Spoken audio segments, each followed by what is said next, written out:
व नसल्ली अला रसूलिहिल करीम अम्मा बाद फ़ाउज़ु बिल्लाहि मिनश शैतानिर रजीम बिस्मिल्लाहिर्रहमानिर्रहीम। अस्सलामु अलैकुम व रहमतुल्लाहि व बरकातुहू।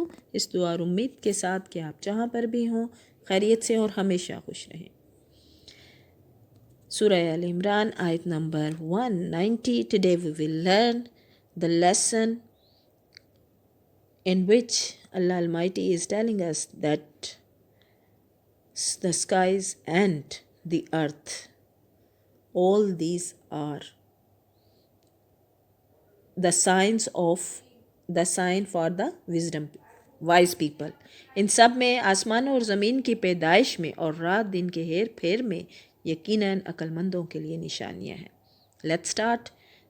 आऊज़ु बिल्लाहि मिनश शैतानिर रजीम बिस्मिल्लाहिर रहमानिर रहीम। इन्ना फ़ी खल्क़िस समावाती, इन्ना बेशक फ़ी में खल्क़ी पैदाइश में, समावाती आसमानों की, वल अर्द और ज़मीन की, वख्तिलाफ़ी और इख्तिलाफ़ लैले रात के, वन नहारी और दिन के, लायातिन निशानियाँ हैं, लिउलिल अलबाब अक्लमंदों के लिए। आसमानों और ज़मीन के पैदाइश में और रात दिन के हेर फेर में यकीनन अक्लमंदों के लिए निशानियाँ हैं। आयत नंबर 190 ऑफ सूरह आल Imran. In this ayat, Allah Almighty is telling us about the creation of skies and the earth. यानी जो लोग ज़मीन और आसमान की तख्लीक और कायनात के दीगर असरार और रमूज़ पर गौर करते हैं, उन्हें कायनात के खालिक और उसके फरमा रवा की मार्फत हासिल हो जाती है और वो समझ जाते हैं कि इतनी तवील और अरीज़ कायनात का ये लगा बंधा निज़ाम जो है, जिसमें ज़रा खलल वाक़ई नहीं होता, यकीनन उसके पीछे एक ज़ात है जो उसे चला रही है और इसकी तदबीर कर रही है, और वो है अल्लाह की ज़ात। आगे इन्हीं अहले दानिश की सफ़ात का ज़िक्र है कि वो उठते बैठते करोड़ों और लेटते चलते फिरते अल्लाह का ज़िक्र करते हैं। हदीस में आता है कि नबी करीम सल्लल्लाहु अलैहि वसल्लम रात को जब तहज्जुद के लिए उठते तो इन्ना फ़ी खल्क़िस समावात से लेकर आखिर सूरत तक ये आयत पढ़ते और उसके बाद वज़ू करते। सही बुखारी की हदीस नंबर 4569 और सही मुस्लिम हदीस नंबर 763 में दर्ज है। देखें अल्लाह पाक ने, अगर हम इर्द गिर्द भी देखें अपने, तो अल्लाह के हर चीज़ में आपको अल्लाह ने जो अल्लाह ने बनाई है, मेरे प्यारे अल्लाह ने बनाई है, उसमें उसकी कुदरत नज़र आती है। क्या बात है मेरे प्यारे अल्लाह की कि उस जैसा निज़ाम, उस जैसी पे कोई हो ही नहीं सकता। वो तो हर चीज़ में नज़र आता है। हम दूर क्यों जाते हैं? हम इंसान अपनी पैदाइश पे गौर क्यों नहीं करते कि उसने कैसे हमें पैदा फरमाया, कैसे एक बच्चे से, नौज़ायदा बच्चे से उसने हमें इतना बड़ा इंसान बनाया। तो इससे ज़्यादा और क्या हमें ज़रूरत है देखने के लिए। ये तो अक्लमंदों के लिए निशानियाँ हैं, इसलिए गौर किया करें। ये सारी अल्लाह की नेमतें हैं जो उसने हमें दी हैं, वो तो हर चीज़ में नज़र आता है।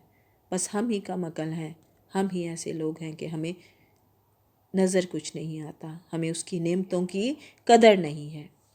अल्लाज़ीना, जो लोग यज़कुरूना ज़िक्र करते हैं, अल्लाह का क़ियामन खड़े हुए, व क़ऊदुन और लेटे हुए, बैठे हुए। वो क्या करते हैं? जो अल्लाह का ज़िक्र खड़े और बैठे हुए करते हैं। वाह और अला पर जुनूबहिम, करवटों पर लेटे हुए। जो अल्लाह का ज़िक्र खड़े और बैठे और अपनी करवटों पर लेटे हुए करते हैं। वाह और ये तफक्करूना, फ़िक्र गौर व फ़िक्र करते हैं, फ़ी में खल्क़िस समावात, पैदाइश में आसमानों और ज़मीन के। रब्बना, ए हमारे रब, मा खलक़ता हाज़ा बातिला, तूने ये बेफ़ायदा, माँ जो खलक़ता पैदा किया तूने, हाज़ा ये, बातिला बेफ़ायदा नहीं है। ए हमारे परवरदिगार, तूने ये बेफ़ायदा नहीं बनाया। सुबहाना का पाक है तेरी ज़ात। फ़ाकिना, पस तू बचा हमें, अज़ाब अन्नार, आग के अज़ाब से बचा ले। आमीन सुम्मा आमीन। इन 10 आयत में से पहली आयत में अल्लाह ताला ने अपनी कुदरत और ताकत की चंद निशानियाँ बयान फरमाई हैं और फरमाया है कि निशानियाँ ज़रूर हैं, लेकिन किन के लिए? अहले अक्ल व दानिश के लिए। इसका मतलब ये हुआ कि इन अजायबात और कुदरत इलाहिया को देखकर भी जिस शख्स को बारे تعالیٰ کا عرفان حاصل نہ ہو وہ اہل دانش ہی نہیں۔ لیکن یہ المیہ بھی بڑا عجیب ہے کہ آج کے عالم اسلام میں دانشور سمجھا ہی اس کو جاتا ہے جو اللہ تعالیٰ کے بارے میں تشکیک کا شکار ہو۔ فَإِنَّا لِلَّهِ وَإِنَّا إِلَيْهِ راجعون۔ دوسری آیت میں اہل دانش کے ذکر الہی اور ان کا آسمان اور زمین کی تخلیق میں غور و فکر کا بیان ہے، جیسا کہ حدیث میں آتا ہے کہ نبی کریم صلی اللہ علیہ وآلہ وسلم نے فرمایا کھڑے ہو کر نماز پڑھو، اگر کھڑے ہو کر نہیں پڑھ سکتے تو بیٹھ کر، اور اگر بیٹھ کر نہیں پڑھ سکتے تو کروٹ کے بل لیٹے لیٹے ہی نماز پڑھ لو۔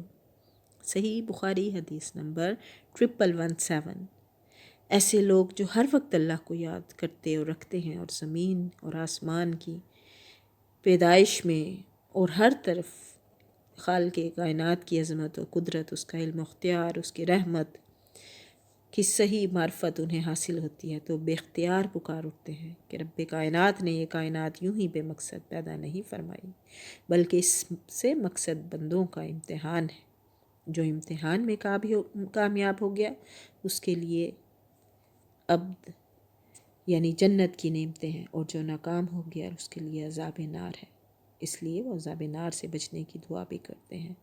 اس کے بعد والی جو 3 آیات ہیں ان میں مغفرت اور قیامت کے دن کی رسوائی سے بچنے کی دعائیں ہیں۔ اللہ پاک مجھے اور آپ کو اپنا ذکر کرنے والے بندوں میں شامل فرمائیں، ہمیں ہر وہ بھلائی عطا فرمائیں جس سے ہمارے پیارے اللہ پاک راضی ہو جائیں، ہمیں ہر وہ بھلائی عطا فرمائیں جس کی میرے پیارے نبی نے دعا فرمائی، ہمیں ہر اس برائی سے، ہر اس گناہ سے، ہر اس شر سے محفوظ رکھیں جس سے ہمارے پیارے نبی نے پناہ مانگی۔ پڑھنے میں بتانے میں غلطی کوتاہی کمی بیشی رہ گئی ہو تو اللہ پاک معاف فرمائے۔ جہاں بھی رہیں خوش رہیں، قرآن پاک کو زندگی کا حصہ بنائیں، روزانہ تلاوت کیا کریں، خود بھی اپنی فیملی سے بھی کہیں، کیونکہ اسی میں ہماری دنیا اور آخرت کی فلاح ہے۔ وآخر دعوانا ان الحمدللہ رب العالمین، with best wishes and good luck۔ اللہ حافظ، فی امان اللہ۔